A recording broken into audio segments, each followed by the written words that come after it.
So that's what Pandora actually looks like.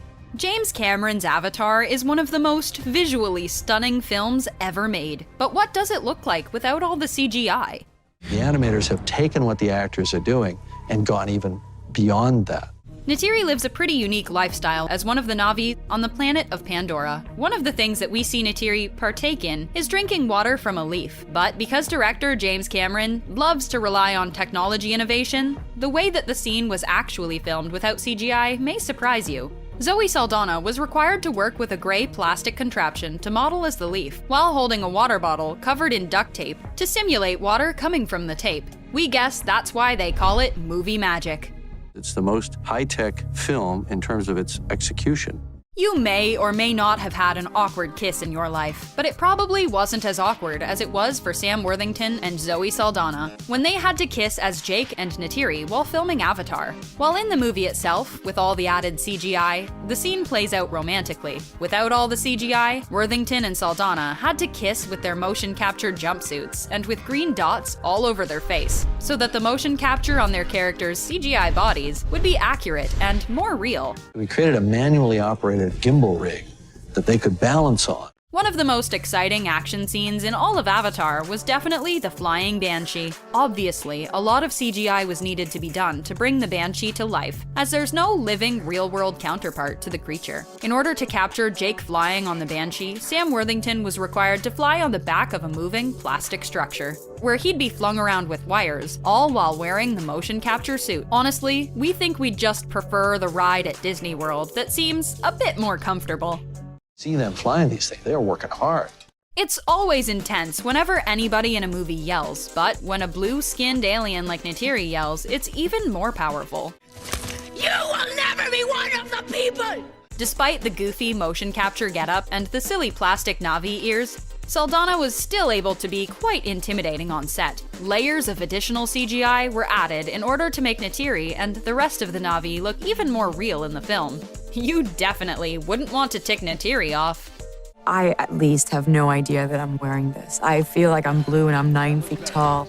The big villain of Avatar was Stephen Lang's Colonel Miles Quaritch, who, unlike a lot of the other characters who required CG, is actually a human. One might assume that the Colonel's mech suit design was all CGI, but they would be wrong. The main core design of the suit was a practical effect, but it was the arm and the digital screens that were later added with additional CGI work in order to make the suit a more formidable force to the Na'vi. The final product proved to be quite the treat to the Na'vi and made Lang's Colonel an even more memorable villain. With rumors that he'll be back for the sequel, he may even bring that mech suit back.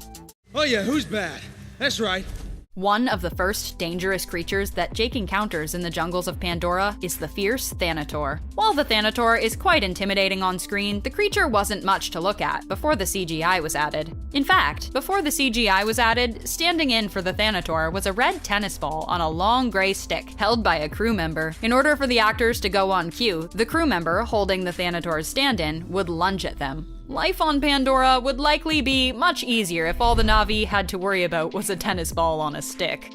Cameron has a knack for working with actors and actresses he's worked with before, so of course, one of the actresses he brought with him to Avatar was his alien star, Sigourney Weaver. Weaver plays Grace in the film and doesn't just play the character in human form, but also as a Na'vi. While even in her Na'vi form, Grace typically wears human clothes. Behind the scenes, Weaver had to still wear a motion capture suit to convincingly play Grace's Na'vi avatar. From Alien to Ghostbusters, Sigourney Weaver has clearly made her mark in the sci-fi genre. We had horses galloping around this place. It wasn't just the human actors who were behind motion capture technology on the set of Avatar, as actual horses were used under motion capture technology for the dire horses. The horses were equipped with dots on their body, much like their human co-stars, in order for them to be transformed later with visual effects. The horses were brought to the soundstage of the film, and Cameron would film the actors behind the Na'vi riding the horses with the special technology that would allow him to be their CGI counterparts as they were filming. Who knows, maybe those horses went on to take other motion capture roles as well. Despite all the extensive CGI and motion capture present throughout Avatar, that didn't mean the actors had to perform less stunts. In fact, it was quite the opposite. Whenever we saw the Na'vi climbing up the vines of the ominous floating rocks on Pandora, Cameron had the actors behind the Na'vi climb a similar structure, all in their motion capture gear. The final CGI was added later, but still, that didn't make the climb not dangerous. Though you can't really become one of the Na'vi without at least getting a little bit rugged with yourself and your environment.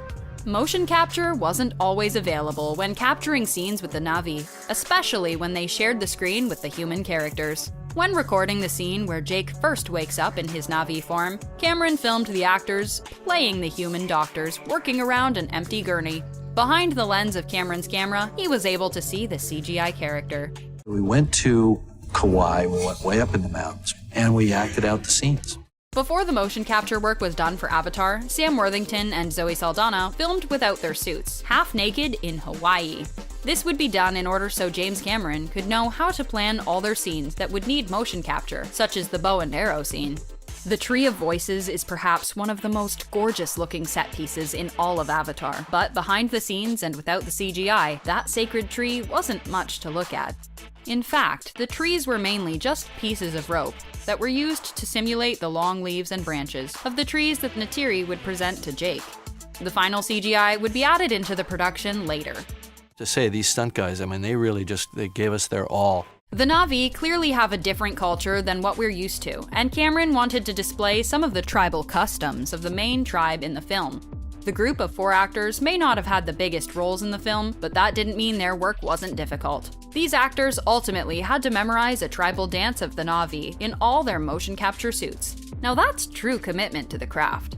If this was CG, I could have moved that in 30 seconds. So the whole time I was shooting the virtual camera, I was complaining that it wasn't live action. While there were times on set where James Cameron and his crew had more accurate models of the Dragon assault ships, there were times where the models wouldn't be enough. In order to film the scene, Cameron had the motion capture board use a metal-like chair in the middle of the set that would be moved around by crew members. A fan was also placed in front of the actors in order to properly capture the wind blowing in their characters' faces. While the real set may not have been as exciting as actually flying on a ship as a Na'vi on Pandora, the cast and crew certainly made the most of it. They developed the most lightweight 3D system possible, so it's a very sophisticated technology. The 3D, much like the CGI, had to be recorded in a distinct way, using 2 cameras. This scene where the Colonel is attacked on his mech by one of the Na'vi used 2 cameras to perfect the 3D and the CGI. One camera would be used for the live action elements, and the other would be used for the CG 3D elements. I need you to put up $10 million to prove we can make this movie. Avatar is one of the most influential films made in the last 20 years, and the CGI is an important reason why. From Cameron's innovative ways of incorporating the CGI to the commitment for authenticity by the cast and crew, Avatar's production was clearly top-notch. What was your favorite CGI element in James Cameron's Avatar?